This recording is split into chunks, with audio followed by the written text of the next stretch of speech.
ಕನಿಷ್ಠ ಅಂದ್ರೂ 4 ವಾರಗಳ ಕಾಲ ಯುದ್ಧ ನಡೆಯುತ್ತೆ ಅಂತ ಹೇಳಿದ್ದಾರೆ. ಏನೋ ಒಬ್ಬ ಯುವತಿ ಲೈವ್ ನಲ್ಲಿರುವಂತಹ ಸಂದರ್ಭದಲ್ಲೇ ಮಿಸೈಲ್ ಅಟ್ಯಾಕ್ ಆಗುತ್ತೆ. ದುಬೈನಲ್ಲಿ ಲೈವ್ ಸ್ಟ್ರೀಮಿಂಗ್ ಮಾಡ್ತಾ ಇರ್ತಾಳೆ ಒಬ್ಬ ಯುವತಿ. ಆಗ ಏಕಾಏಕಿ ಏನೋ ಶಬ್ದ ಕೇಳಿ ಆ ಗಾಬರಿಯಿಂದ ಆ ಯುವತಿಯಲ್ಲಿಂದ ಎಸ್ಕೇಪ್ ಆಗೋದಕ್ಕೆ ಟ್ರೈ ಮಾಡ್ತಾಳೆ. ಆದರೆ ಕ್ಷಣಾರ್ಧದಲ್ಲಿ ಆಕೆ ಅಪಾರ್ಟ್ಮೆಂಟ್ಗೆ ಬಿದ್ದಂತಹ ಮಿಸೈಲ್, ಇರಾನ್ ಮಿಸೈಲ್ ಬೀಳ್ತಾ ಇದ್ದಂತೆ ಎಲ್ಲವೂ ಸಹ ಛಿದ್ರವಾಗಿದೆ. ಈ ಯುದ್ಧದ ಪರಿಣಾಮಗಳು ಅಂತ.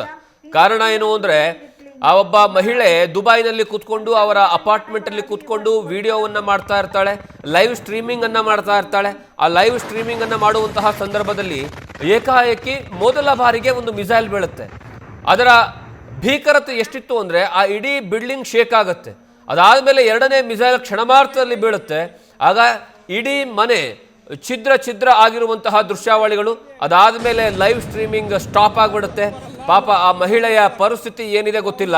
ಆ ಮಹಿಳೆ ಬದುಕುದ್ಲೋ ಇಲ್ವೋ, ಅಥವಾ ಏನಂದ್ರೆ ಆ ಬಿಲ್ಡಿಂಗ್ ನಲ್ಲಿ ಯಾರಾದರೂ ಇದ್ರ, ಅಥವಾ ಎಷ್ಟು ಜನದಲ್ಲಿದ್ರು, ಎಷ್ಟು ಜನರ ಪ್ರಾಣದ ಪಕ್ಷಿ ಹಾರೋಯಿತು, ಅಥವಾ ಎಷ್ಟು ಜನರಿಗೆ ಗಂಭೀರವಾದಂತಹ ಗಾಯಗಳಾಗಿದ್ದಾವೆ.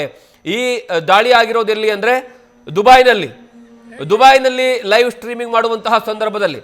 ಸಾಮಾನ್ಯವಾಗಿ ಇಡೀ ವಿಶ್ವದಲ್ಲೇ ಎರಡನೇ ಅತಿ ಸೇಫೆಸ್ಟ್ ಪ್ಲೇಸ್ ಯಾವುದಾದ್ರೂ ಇದ್ರೆ, ಕಂಟ್ರಿ ಯಾವುದಾದ್ರೂ ಇದ್ರೆ ಅದು ದುಬೈ ಅಂತ ಹೇಳ್ಕೊಳ್ತಾ ಇತ್ತು. ಅಷ್ಟರ ಮಟ್ಟಿಗೆ ನಾವು ಸುರಕ್ಷತೆಯಲ್ಲಿ ಇದ್ದೀವಿ ಅನ್ನುವಂತಹ ಸಂದೇಶವನ್ನ ಇಡೀ ವಿಶ್ವಕ್ಕೆ ಆ ಮೆಸೇಜ್ ಅನ್ನ ಪಾಸ್ ಮಾಡುವಂತಹ ಕೆಲಸವನ್ನ ದುಬೈ ಮಾಡಿತ್ತು.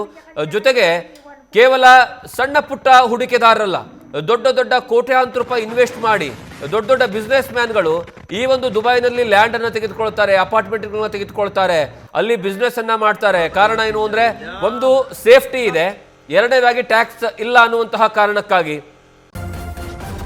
ನ್ಯೂಸ್ ಫಸ್ಟ್ ನಿರ್ಭೀತಿಯಿಂದ ನಿಮ್ಮ ಪರವಾಗಿ.